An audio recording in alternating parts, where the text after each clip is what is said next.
Bienvenue dans le débat du Social Club. Aujourd'hui, les fake news. Tout le monde en effet a décidé de lutter contre les fake news. La Commission européenne, les grands médias, les géants de l'Internet.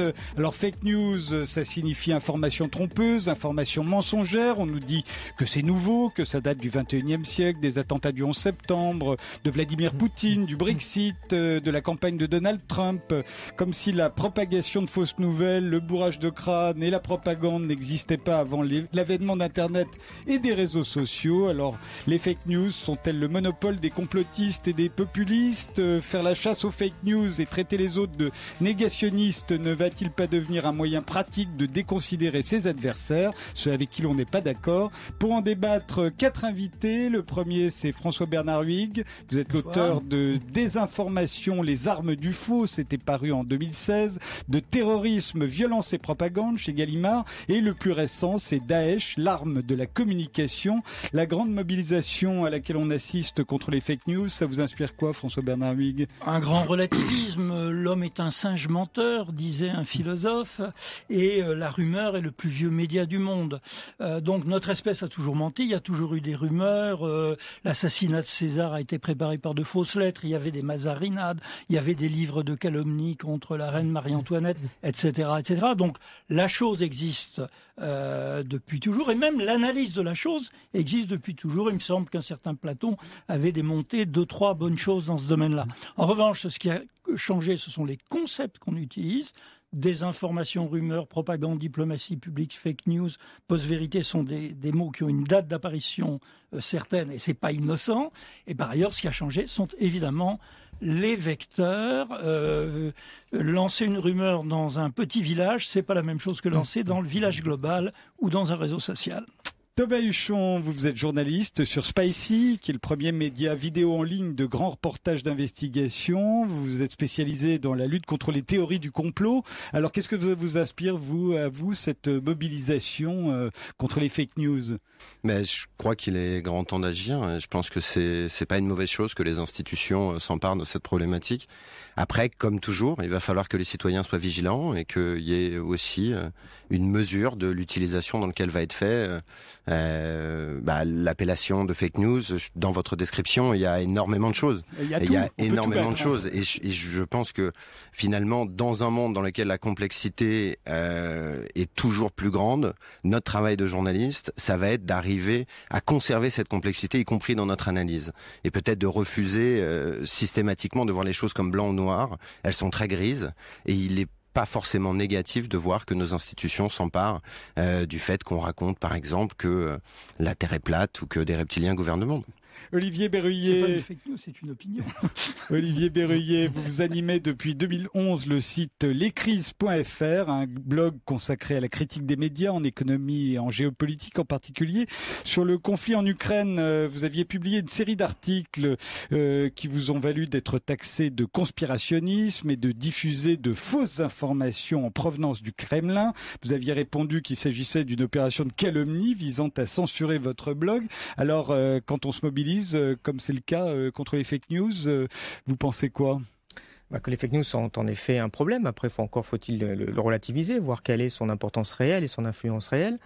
Et pour apporter un peu de contradiction, je dirais qu'au niveau du point de vue, moi, quand je vois les mobilisations comme ça de structures étatiques ou d'entreprises privées, c'est quelque chose qui a plutôt tendance à m'inquiéter, puisque ça porte toujours quelque part une idée de censure, voire même de censure masquée maintenant, alors que sans doute la réponse aux fake news, c'est pas d'avoir moins d'informations, mais sans doute d'avoir encore plus d'informations débattues par les citoyens entre eux.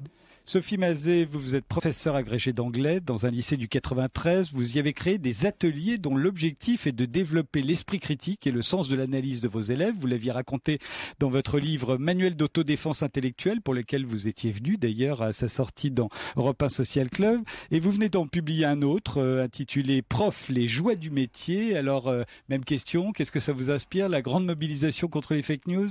Je dirais plutôt de l'intérêt. Je suis plutôt contente, je trouve ça plutôt salutaire que au moins que à la fois le débat, ça soit sur le débat public. Après, je pense aussi que c'est plutôt à prendre avec une certaine distance critique, que c'est pas suffisant, que c'est jamais suffisant, et que effectivement l'argument de ceci est une fake news, ça peut devenir quand on parle du point Godwin, en fait, qu'on va tout de suite vous comparer à Hitler ou aux nazis. En fait, on peut imaginer qu'on arrive au point fake news, c'est-à-dire que ça serait quelque chose qui soit destiné à discréditer immédiatement votre adversaire. Trump l'a fait d'ailleurs.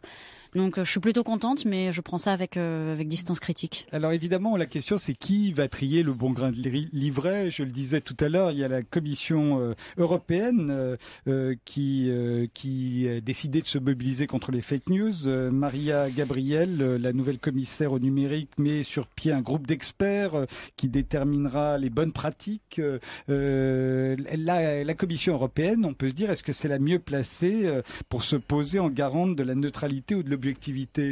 Il y a un peu de comique de répétition dans cette affaire, puisque je crois qu'il y a 2 ans, Madame Mogherini avait créé une équipe pour aller en ligne, rétablir la vérité en ligne. On les avait surnommés les 8 samouraïs parce qu'ils étaient 8.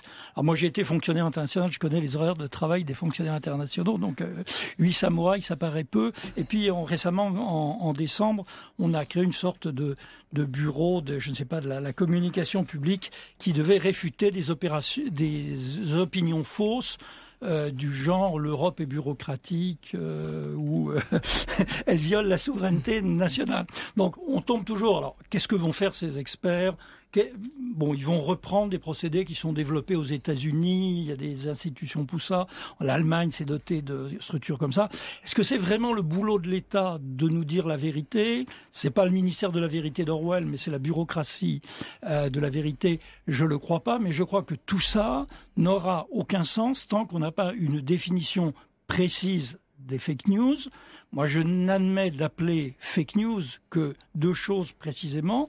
C'est le récit d'un événement qui n'a pas eu lieu de mauvaise foi, pas une opinion sur le futur, le cosmos, etc., ou le fait d'être un faux émetteur, de se présenter pour quelqu'un qu'on n'est pas et d'écrire au nom d'un autre, ou de simuler un mouvement d'opinion. C'est un nom technique, ça s'appelle l'astroturfing et ça peut se faire par ordinateur. Thomas Huchon, vous seriez d'accord? Il faudrait d'abord définir les fake news avant de commencer à nommer des groupes d'experts ou des chargés de rétablir la vérité? Mais je suis pas certain qu'il faille prendre les choses comme ça. Je pense que tout d'abord, la première chose à faire quand on veut régler un problème, c'est d'admettre qu'on en a un.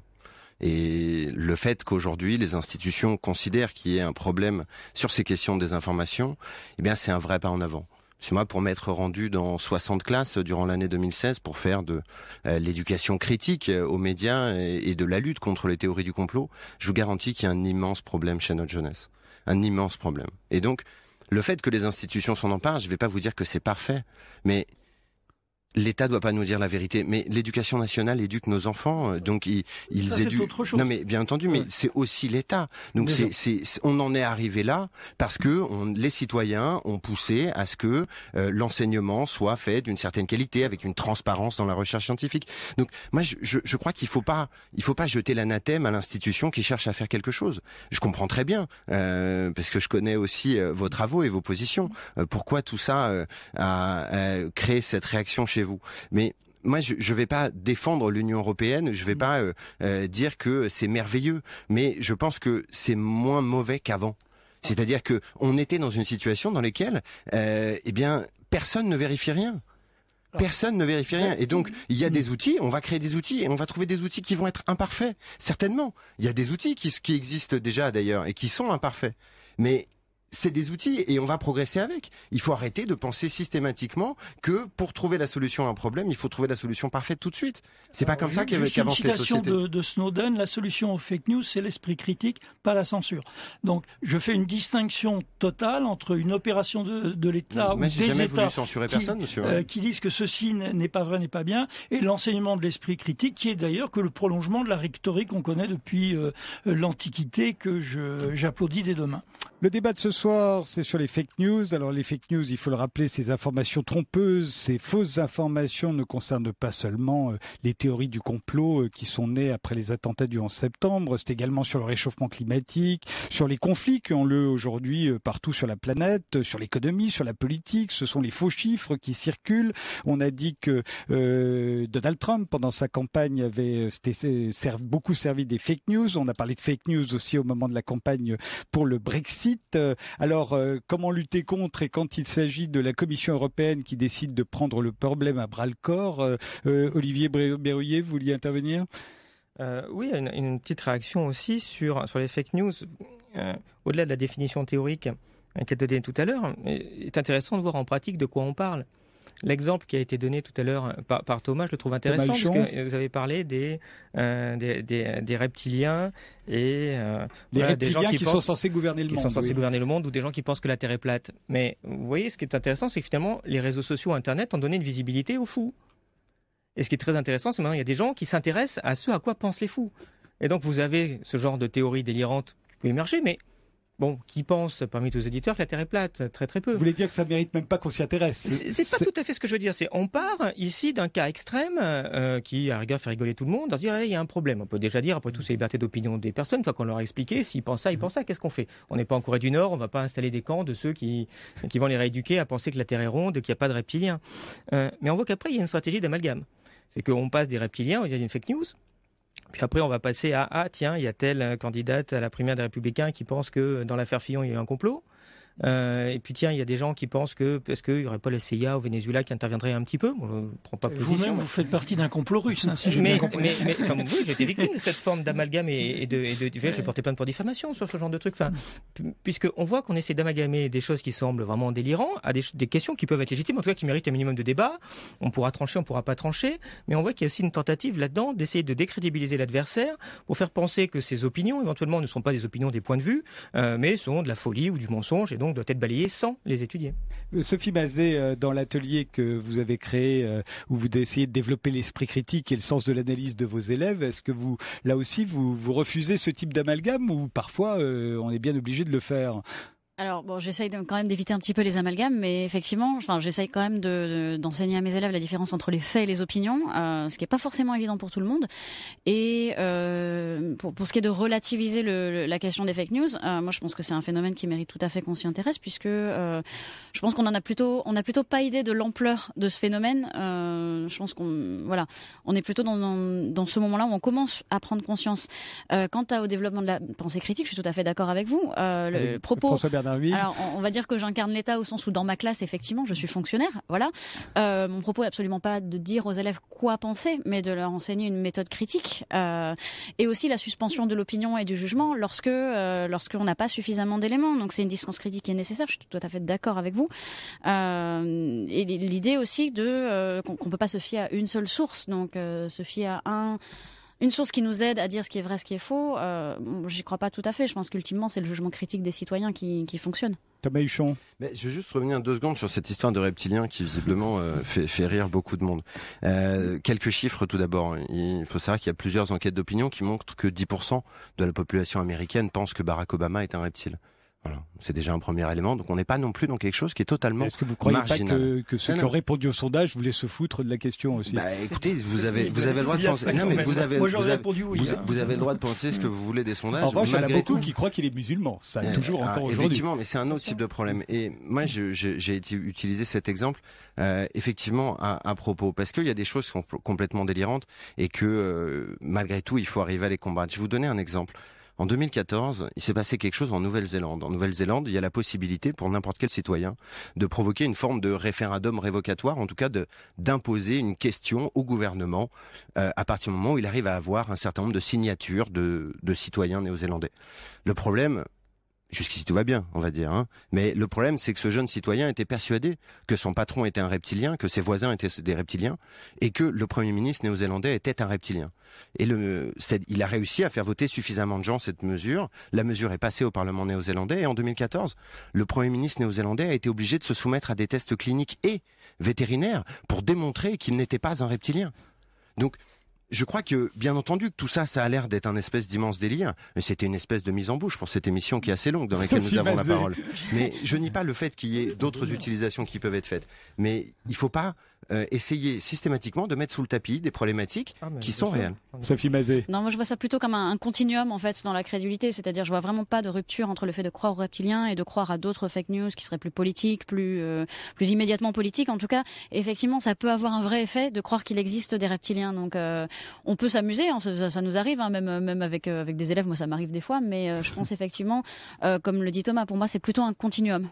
François-Bernard Huyghe. Oui, le problème n'est peut-être pas tant qu'il y ait des gens qui croient qu'il y a des reptiliens. Il y a des époques où la majorité des gens pensaient que les sorcières volaient sur des balais. La question que je me pose, c'est pourquoi ne croient-ils pas ce que leur dit l'école, qui leur dit qu'il y a le darwinisme, la loi de la gravitation universelle et pas de preuves scientifiques de l'existence des reptiliens, et pourquoi ne croient-ils pas les médias de masse auxquels ils sont soumis toute la journée, beaucoup plus d'heures, souvent que sur les plateformes qui ont ce genre de réponse. Donc le problème est d'où vient ce scepticisme de masse et pourquoi est-ce qu'il y a un refus de la transmission, que ça soit par l'école ou par les autorités. On peut prendre le problème dans les deux sens.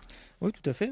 C'est un peu ce que j'allais dire sur ce point-là, parce qu'on peut toujours dire pourquoi les jeunes, et c'est vrai qu'il y a un problème parfois chez les jeunes de crédulité et de manque de confiance dans les institutions, mais la question c'est d'où ça vient. Est-ce qu'il n'y a pas aussi un système qui a finalement perdu sa crédibilité à force de mentir Dans votre raisonnement, quand on observe aujourd'hui, on voit des médias, des grands médias français et internationaux, Le Monde, Les Échos, l'AFP, Bloomberg, qui s'unissent pour créer un outil collaboratif de vérification et de lutte contre les fake news, les fausses informations, comme Crosscheck par exemple, auquel participe Google.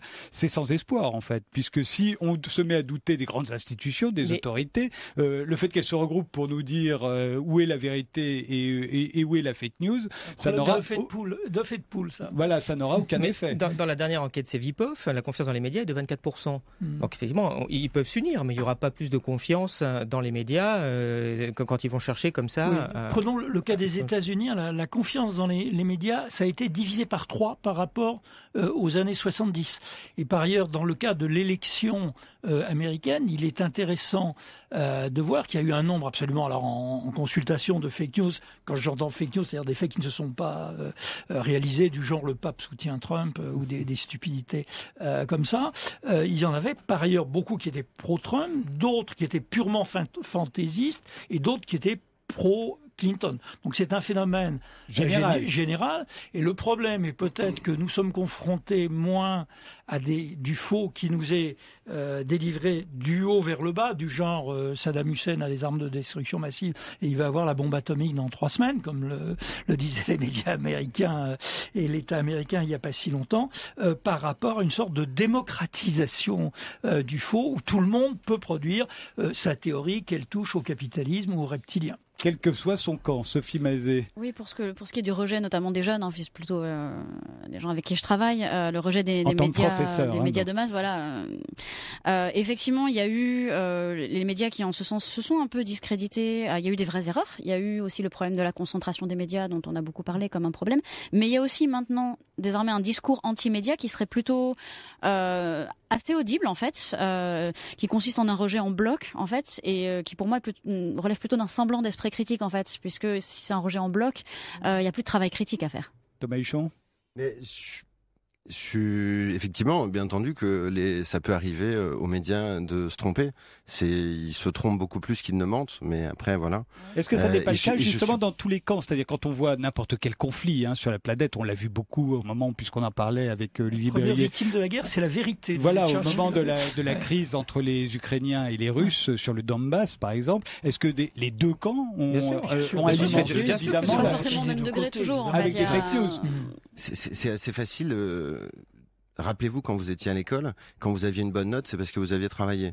Et quand vous aviez une mauvaise note, c'est parce qu'on vous avait saqué. Le cerveau, il fonctionne comme ça. Quand il vous arrive quelque chose de bien, c'est parce que vous avez des qualités. Quand il vous arrive quelque chose de mal, il y a fatalement une intention maléfique, maligne, d'un petit groupe caché dans l'ombre, qui peut-être permettrait de renverser la société, de mentir en permanence aux citoyens. Je crois que les citoyens sont plus intelligents que ça, déjà premièrement. Et je crois que effectivement, il y a une entreprise réelle, de la part d'intérêts économiques, de défendre leur camp. Mais c'est intérêt déjà économique ou politique. Intérêt économique ou politique. Et je crois qu'il faut juste reprendre un tout petit peu l'exemple de Donald Trump. Donald Trump n'a pas seulement utilisé des fake news comme des arguments électoraux. Donald Trump a prononcé, et ça c'est PolitiFact, la plus grande agence de fact-checking aux États-Unis, qui le dit, 4% de propos vrais durant la campagne en 2016. 4%. Donc c'est absolument démentiel d'imaginer ça. Et toute cette utilisation, elle n'a pas été faite uniquement pour dire n'importe quoi. Quand vous dites n'importe quoi et que vous détruisez la vérité, eh ben vous pouvez imposer votre propre vérité. Et comme Donald Trump expliquait que Barack Obama est le fondateur de Daesh, que les vaccins provoquent l'autisme, et du coup, une fois qu'on a détruit toute forme de crédibilité chez tous ses adversaires, eh bien effectivement, on peut imposer sa propre vérité. L'Amérique s'est quand même réveillée avec une sacrée gueule de bois le 9 novembre dernier. Le sujet du débat ce soir, ce sont les fake news, le phénomène des fake news. Mes invités sont François-Bernard Huyghe, Thomas Huchon, Olivier Berruyer et Sophie Mazet. Alors d'abord, est-ce que vous êtes d'accord qu'il y a plus de fake news qu'avant, que le phénomène est beaucoup plus impressionnant et qui peut faire peur si on compare à la guerre froide, par exemple, ou à la guerre de 14 ? On ne le saura jamais pour une raison très simple, c'est que l'exposition des fake news ou je préfère dire des mensonges ou des erreurs ou des propos faux ou invraisemblables a considérablement explosé. Pendant la guerre de 14, on a menti comme des arracheurs de dents sur les atrocités allemandes, par exemple, du côté de 14, et ça montait autant dans le camp d'Anvers. On peut prendre la première guerre du Golfe, la deuxième guerre du Golfe.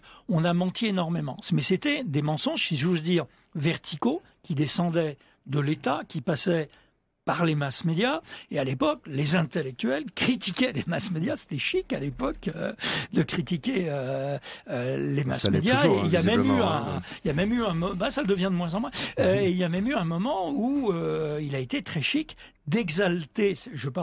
Je pense précisément au printemps arabe, où il a été très chic d'exalter la capacité qu'avaient les réseaux sociaux, les Twitter, les Facebook, etc., de contrarier les mensonges officiels et de permettre à chaque citoyen de s'exprimer, de combattre la vérité imposée dans les pays arabes dont on parlait étaient des dictatures. On a fait un numéro de Medium sur le sujet en essayant de démontrer que ça avait un effet quand même très relatif. Mais bien entendu, j'étais pour les blogueurs arabes contre Ben Ali, soyons clairs. Olivier Berruyer. Et pour votre question, ça dépend de quoi on parle. Vous parlez du nombre pur. C'est sûr que si chaque dingue qui publie n'importe quoi sur Twitter, on compte ça comme une fake news, il y en a beaucoup plus qu'avant. Mais si on regardait les conséquences, moi j'ai un peu plus de 40 ans, je me rappelle très bien de Timi Chouara, je me rappelle très bien des couveuses du Koweït, je me rappelle de l'opération Fer à cheval en Yougoslavie, je me rappelle des armes de destruction massive en Irak, je me rappelle de Kadhafi qui était censé tuer tout son peuple. La Syrie, il y a eu pas mal de choses aussi. Si on regarde combien de morts sont liées à toutes ces fake news qui ont déclenché des guerres, on peut comparer combien il y a par rapport aux fake news sur Twitter et voir quel problème on traite en premier. Et ce qui est très intéressant dans ces histoires de fake news, c'est qu'on veut s'attaquer à la rigueur aux gens qui racontent plus ou moins n'importe quoi sur Twitter, mais de la censure. Il y a Google et Facebook qui sont en train de mettre en place des boîtes noires. On ne sait pas trop ce qu'ils vont faire pour plus ou moins censurer, mais il n'y a absolument aucune réflexion, je trouve, vraiment engagée pour redonner confiance dans les médias, pour sanctionner. Parce que qu'est-ce qu'il faut sanctionner finalement? Le mensonge, la tromperie. Aujourd'hui, on ne fait rien. Donc, à partir du moment où les hommes politiques peuvent continuer à tenir des mensonges et ne pas avoir de sanctions, les gens perdent confiance dans les hommes politiques, perdent confiance dans les médias. Et donc, effectivement, après, ils vont croire n'importe quoi. Sophie Mazet. Alors sur la question du travail critique, moi je pense qu'il est en train d'être engagé, avec les journalistes en partie aussi.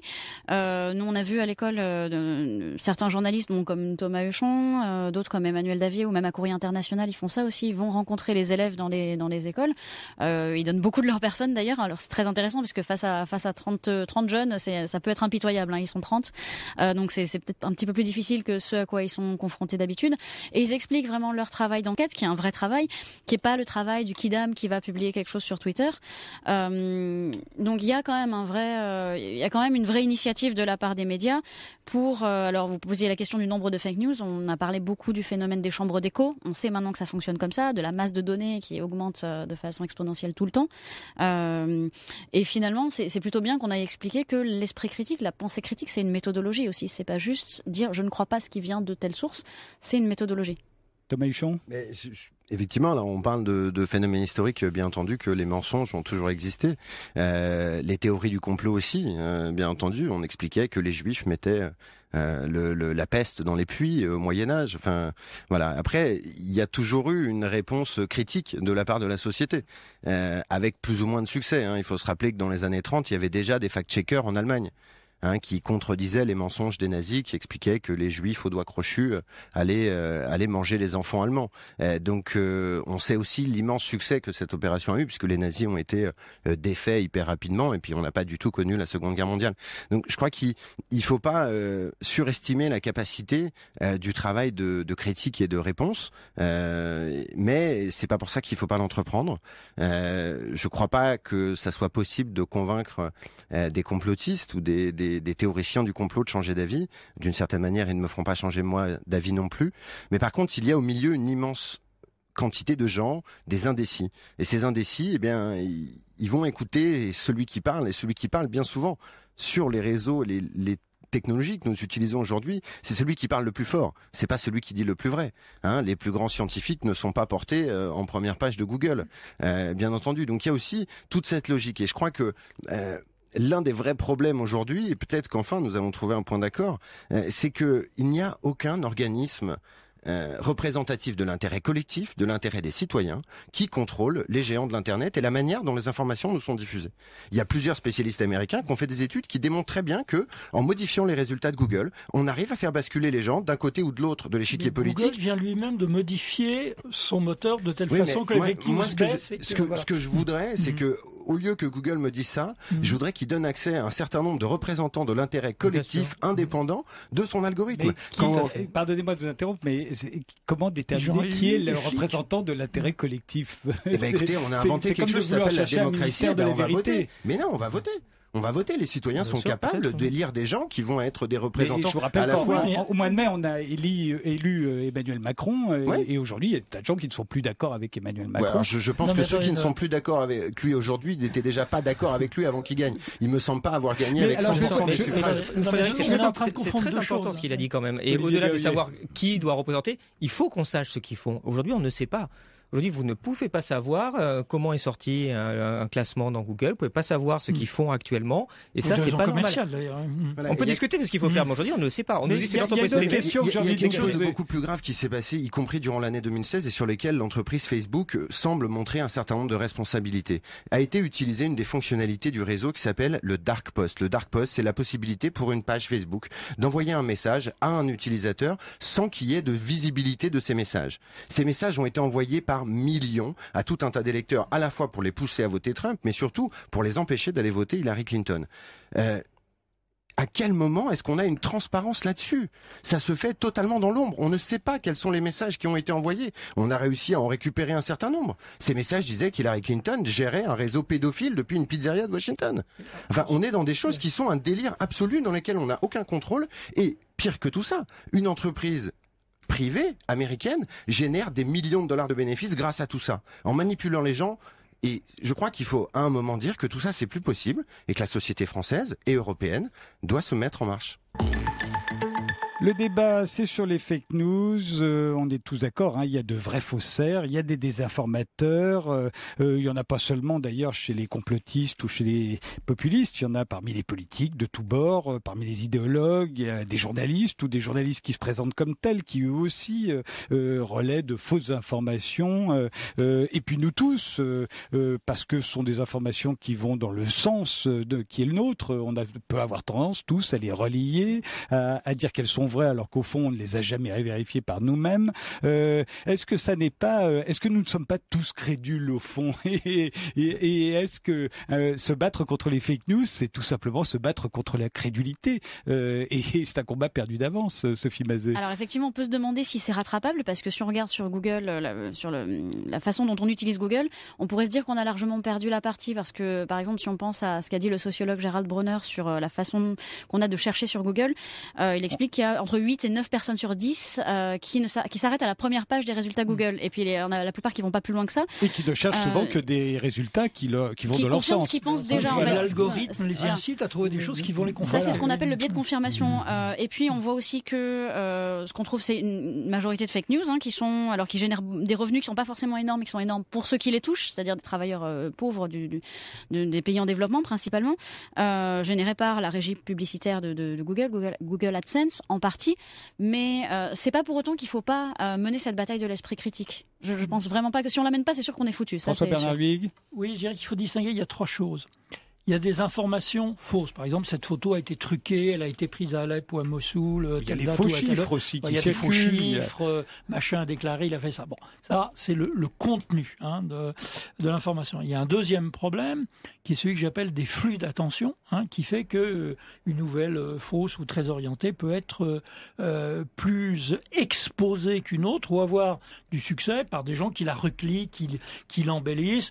Pas forcément en y croyant, croyant simplement que c'est amusant ou que ça va leur donner un certain prestige. Et puis il y a un deuxième stade derrière le fait de croire une chose ou vraie ou fausse, et tout événement passé est ou bien vrai ou bien faux.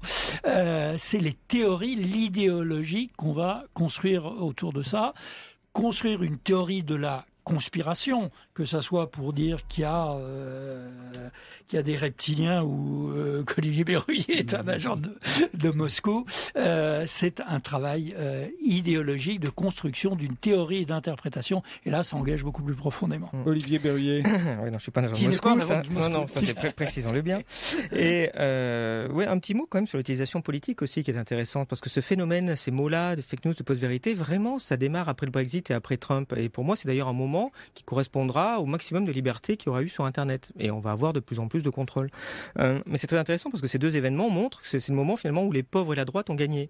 Et on voit très bien que ça n'a pas plus du tout un système d'élite dans les pays qui essaye de discréditer ces gens-là. Qui essaye de dire que si Trump est élu, c'est pas du tout parce que l'espérance de vie des Blancs aux États-Unis est en train de baisser, c'est pas parce que les gens souffrent de la mondialisation, non, c'est parce qu'il y a eu des fake news. Ce qui finalement, quand vous regardez dans cette vision dominante, correspond au fait de dire que, attendez, le peuple, les gens qui nous écoutent, les auditeurs, finalement c'est des imbéciles, il faut faire attention parce que s'ils voient passer la première bêtise sur Twitter, ils vont les croire. C'est qu'il y a des choses qui a un mépris qui est vraiment colossal, et d'ailleurs quelque chose qui est vraiment attentatoire à la démocratie, parce que si finalement c'est si fragile, faut faire attention, faut peut-être pas qu'ils votent trop les gens. Ça porte ou qu'on les informe. Attendez, la démocratie est éminemment un processus fragile. Et je crois pas me tromper en citant Salvador Allende qui le disait il y a un petit peu plus de 40 ans dans le palais de la Moneda bombardé par les putschistes, que la démocratie c'est quelque chose qui se défend tous les jours. Donc je comprends pas très bien où vous voulez aller quand vous expliquez que finalement ça serait les pauvres auraient gagné avec Trump. Enfin, c'est la théorie. On veut faire croire que c'est une vérité. C'est qui ont. Allons-y. C'est qui ont. On veut faire croire. C'est qui ont. Dites-moi. Non mais s'il vous plaît. Mais vous dites on. Non mais dans le discours qui est porté en général dans les médias, dans ce que vous venez de dire tout à l'heure, c'est quoi les médias? Non mais s'il vous plaît, moi je veux bien. Moi je suis totalement d'accord. Mais on a dit tout à l'heure qu'il fallait revenir à plus de précision, y compris dans notre critique, pour regagner un tout petit peu de crédibilité. Vous dites les médias. C'est quoi? C'est qui? Dites-moi un nom de média qui va peut-être être responsable de ce que vous dites. Mais je dis pas qu'il est responsable. Vous prenez la plupart des journaux. C'est l'idée qui influe. La plupart des journaux. Quels journaux? Le Monde, Libération. Voilà, on peut les citer. Oui, mais c'est mieux. Mais je pense que c'est beaucoup mieux. C'est beaucoup mieux parce que les journaux, vous dites Le Monde, Libération, il y a des tas de journaux. Ce que je veux dire, c'est que c'est subtil dans le discours. Mais c'est trop facile de faire croire que tous les journaux ont le même intérêt mainstream qui serait. C'est pas vrai non plus. D'accord. Donc un petit peu plus de complexité et s'il vous plaît, dans votre critique, portez votre critique jusqu'au bout et tenez les termes. Moi, je préfère avoir une discussion sérieuse sur le rôle du Monde sur telle ou telle question et son traitement sur telle ou telle question qu'une discussion sur les médias ou sur on voudrait que. Je pense que les auditeurs méritent mieux que ça et je pense que vos travaux méritent mieux que ça aussi. Dernière question, est-ce qu'on n'est pas tous devenus un peu complotistes? Est-ce qu'on n'est pas tous un peu contaminés? Au fond, on voit des complots partout, on ne croit plus au hasard, dès l'instant on ne croit plus au hasard ni aux coïncidences d'ailleurs, l'appel aux émotions, les arguments spécieux. Au fond, on pratique tout cela, on n'arrête pas de le reprocher aux autres, mais au fond, on est tous dans le même bain, Sophie Mazet. Là, on va sur le volant le plus difficile pour quand il s'agit d'exercer son esprit critique. C'est le fait de reconnaître qu'on a eu tort, le fait d'aller. Mais c'est plus facile d'exercer son esprit critique sur les autres que sur soi-même. C'est ça. L'esprit critique, voilà, on peut le voir un peu comme un muscle en fait. Finalement, c'est quand on est dans la fake news, on est dans le triomphe du biais de confirmation, c'est-à-dire le triomphe de trouver autant de personnes qui pensent ce que je pense déjà. Et ça va avec un rejet total, que ce soit un rejet total des médias ou un rejet total de ce que peuvent dire les gens sur Internet qui n'ont pas accès aux médias. Finalement, c'est pas de la pensée critique tout ça. La pensée critique est beaucoup plus complexe que ça. C'est penser contre soi-même. C'est François Bernard Huyghe, la théorie du complot, c'est agréable parce que ça veut dire que tout a une cause. Cette cause, ce sont de méchants gens, Poutine, le capitalisme, les populistes, Trump, etc. Et moi, je suis tellement intelligent que j'ai compris cette cause. Alors, effectivement, c'est le refus d'admettre le hasard, les coïncidences, les contradictions. C'est le refus d'admettre le politique, d'ailleurs. Donc, le conflit. Donc, on comprend que beaucoup de gens cèdent à ce biais qui est très gratifiant. Olivier Berruyer. Oui, moi je dirais en conclusion que il faut quand même éviter d'aller dans des censures trop avancées des informations. En tout cas, il faut qu'il y ait une grande transparence dans ce qui se fait. Oui, parce qu'après tout, comment interdire la fausse nouvelle? Oui. On n'en est pas là quand même. On n'est pas à l'interdiction. Je pense vraiment pas qu'on en est là. 1515 et que c'est pas une fausse nouvelle. Bien sûr. Et en tout cas, qu'il faut que les citoyens se mobilisent et qu'on fasse confiance aussi aux citoyens qui sont pas tous des imbéciles qui croient les premiers trucs qui passent. Thomas Huchon. Mais je crois qu'il faut dire quelque chose, c'est que les vrais complots existent, et qu'ils ont toujours existé, et qu'ils existeront toujours, et que ça sera notre travail de les dénoncer. Les vrais complots ont fait histoire. Il faudrait pas que demain les faux complots la fassent à présent. Juste parce qu'il nous reste une minute, Olivier Berruyer, vous dites qu'il n'y a pas seulement le problème des fake news, vous dites qu'il y a aussi le problème des no-news. Qu'est-ce que vous entendez par là? C'est des informations qui sont extrêmement peu traitées dans les médias. C'est d'ailleurs un phénomène qui est assez grave, puisque des gens se rendent compte qu'il y a des informations qui peuvent être importantes et qui sont tues dans les médias. Et quand ils vont sur des médias alternatifs de plus ou moins bonne qualité... Quels médias, s'il vous plaît? Quels médias? Non mais vraiment, c'est Le Monde et Libération. Voilà. Ben oui, non, mais dites-le, ça va beaucoup mieux. Le Monde et Libération. Pour les auditeurs, ça va moins dans la généralisation active quand même. Dépêchez-vous parce qu'il reste très peu de temps. Ça veut dire qu'il y a des sujets qu'on ne traite pas. Bien sûr, il y a des sujets qu'on ne traite pas, et donc les gens se rendent compte que sur certains sites de plus ou moins bonne qualité, et ils trouvent cette information qui est réelle. Et j'ai eu le cas, de nombreuses fois sur l'Ukraine, qui a été pour moi un exemple assez flagrant de ces histoires de no-news. Mais on en trouve très régulièrement. Sophie Mazet, dernier mot. Il n'y a pas médias à rejeter dans l'absolu et médias alternatifs à accepter. Il n'y a pas ni l'inverse d'ailleurs. Pour moi, ça serait vraiment essayer de lutter contre son propre biais de confirmation. C'est un petit peu ce dont on est coupable, ce qu'on n'arrive pas à faire le plus souvent. Je vous remercie tous les quatre d'avoir participé à ce débat. Merci. On se retrouve après les infos de Pierre de Villeneuve dans la suite d'Europe 1 Social Club avec Johan Sfar, Denis Taldec. Ça va être sur la vie nocturne qui est en péril.